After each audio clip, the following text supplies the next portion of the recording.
حكم روسيا بالحديد والنار حتى أصبح يلقب بالرجل الحديدي. تصدى لألمانيا النازية وهزمها في عز قوتها، وقاد حملة تطهير ضد معارضيه كلفت تلك الحملة روسيا ملايين القتلى، وأخيرا سيطر على دول كثيرة وضمها لاتحاد قوي ليواجه فيه العالم الجديد المتمثل بالولايات المتحدة. فحول الاتحاد السوفيتي إلى دولة نووية لا تقهر، كما نقله من مجتمع فلاحي إلى قوة صناعية وعسكرية عظمى. خلاصة القول: ستالين كاد أن يحكم العالم، لكنه لم يكن قادراً على أن يحكم عائلته المكونة من عدة أفراد، وبات اسمه يلاحقهم في كل مكان حتى أصبح رعباً ملازماً لهم. ليس هذا فقط، حتى أحفاد ستالين لم يسلموا من لعنته التي ورثوها عن أجدادهم. فها هو سليم بن سعد، وهو أحد أحفاد ستالين من المرتبة الثانية، يتسكع في شوارع روسيا بعد أن بات بلا مأوى، وذلك بسبب خلاف مع والده الجزائري حسين بن سعد.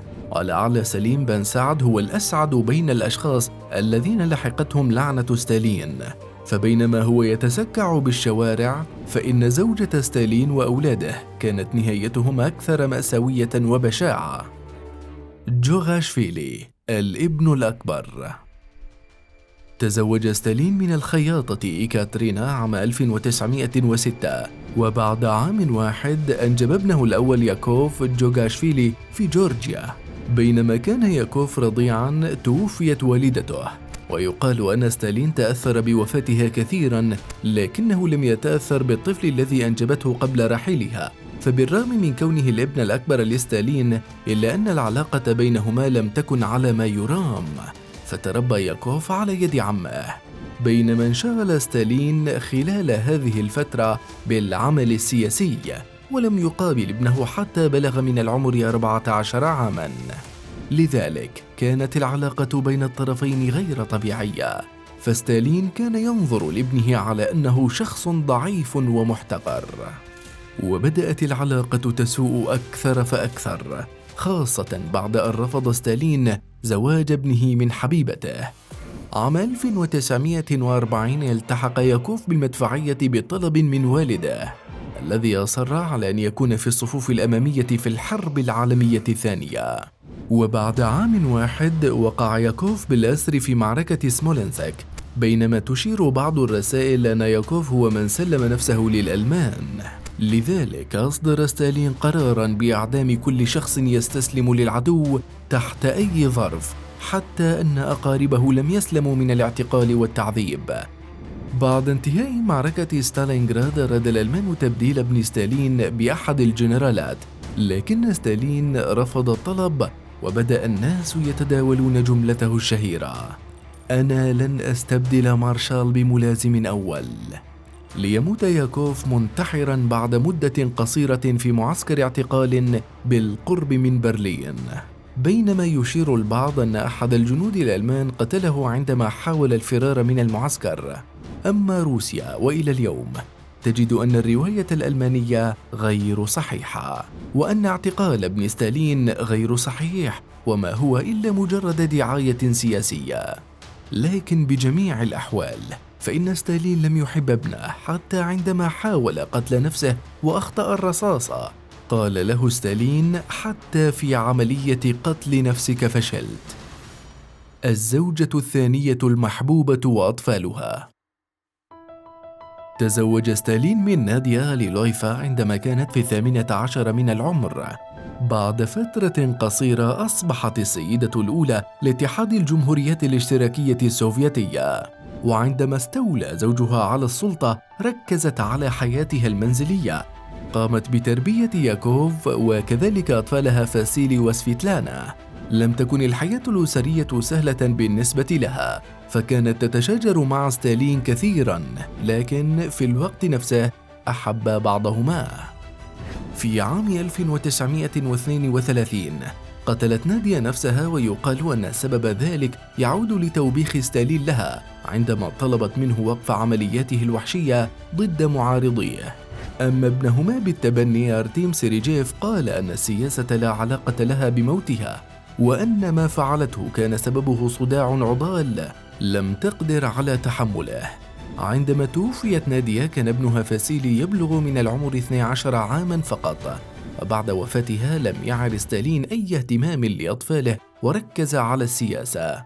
بدأ فاسيلي بالإدمان على المشروبات الكحولية، واتجهت حياته نحو الاستهتار، لكنه في الوقت ذاته كان طياراً موهوباً خدم بلاده خلال الحرب العالمية الثانية.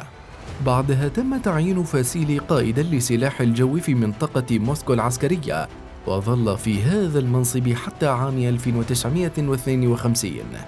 خلال هذه الفترة حضر مأدبة مع والده وهو مخمور، فأثار غضب ستالين وأطلق عليه النار.